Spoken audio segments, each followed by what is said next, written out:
Hi everyone, it's Natalie Hinds, former COM swimmer here. I just wanted to send you guys a quick video trying to uplift spirits during this crazy time with the coronavirus. And one thing I just kind of wanted to convey to you guys is, I'm not sure if you guys are able to swim. I'm not swimming anymore until further notice, I guess. But, as so many other swimmers are in this country, but one thing I want everyone to think about is your mental capacity and your mental capabilities.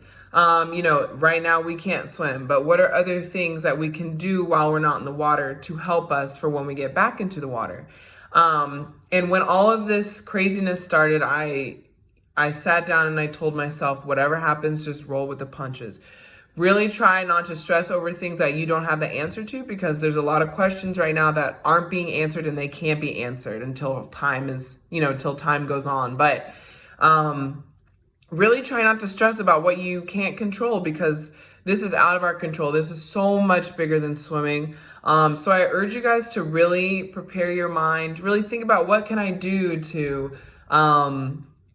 better myself outside of the water that's going to help me for when I get back in, and how I'm going to be excited instead of worried for when I get back into the water. Little things like ankle flexibility, things like that. Core, what can you do outside? Core is the perfect thing that you can work on outside that will directly correlate for when you go back into the water. So a couple examples like that, but just try and think about how it pertains to you personally. And I think that will really help make a difference for when you guys get back into the water. I also have a couple questions that I think Jenna reached out to some of you guys for some questions, so I wanted to do a little Q&A. And so my first question is, what is my 50 free time? In short course, it is 21.6, and then long course is 25.02, so almost 24. So hopefully whenever I swim again or whenever we have a meet again, I can get under 25. How did I explain to my friends and other family members who just didn't get it or don't understand the amount of work that swimmers put in? So, especially if you're at the elite level, you sacrifice a lot. Friends, birthdays. I sacrificed a lot of Friday night football for swimming. I sacrificed proms, homecomings. I even graduated college 6 months early to train for trials in 2012 when I was 18. And yeah, like those things are, staples of people's childhood that I just never got to experience. But I mean, I don't take it back, because I've had a fairly successful career in swimming, and that is those were my goals, and that's what I had to do to attain my goals. You only have 100% to give, and so you have to really hone in on what do you want to give most of your energy to, and that's what I decided to do. But it definitely is a lot more than people think, but it's all about communication and just conveying to them that this is more important than going to prom, going to that dance, going to this birthday party, that sleepover, things like that. When did I start looking at colleges, and how did I decide on Florida? I started looking at colleges. I was fortunate that I didn't have to look for colleges. Colleges kind of came to me. But I know that's not the case for everyone. But I did started getting introduced to colleges around 15 or 16.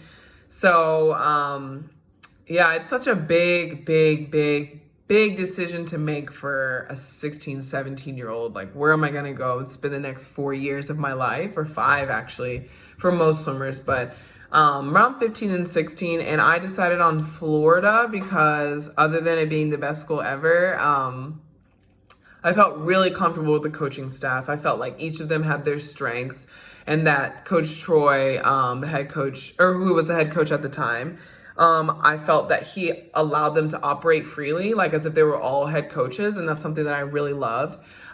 This is pretty strange, but I also really fell in love with the layout of the campus and how everything was on the same street that I needed. My dorm was on the same street as my practice facilities, same as the dining hall, same as study hall, and also the same as the weight room and the pool. So all I had to do was walk down one street, and that was it. And I loved that about the campus. Obviously it's in Florida, it's nice and sunny, and it was palm trees, and it's just like such a great atmosphere. But I just felt at home when I was on campus. Like it's a feeling you can't really describe, but you'll know it when you're, at the school of your dreams.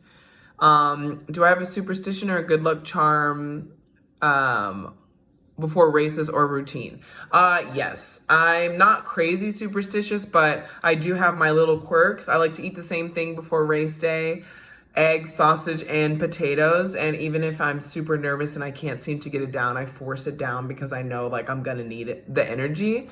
I try to listen to the same songs during my warm up, like my dry warm up. So I'll do a warm up on land, and then I'll do the same warm up in the water. Just kind of, I may tweak the warm up in the water a little bit, just depending on how I feel, what's tight, what's, if I'm feeling loose enough or whatever. But yeah, I'm not crazy superstitious, but I just have those couple things that I have to do, or some anxiety will set in. But like it's also important to know, like, to have a backup plan. I went to France this past summer, and it's a foreign country that I don't speak the language. Things run differently, so I had to adjust to everything. They didn't have sausage, they didn't have potatoes before for breakfast. So you just kind of have to be able to adjust and make your routine, have an A routine and have a B routine, because I definitely was not able to do what I normally do when I was overseas.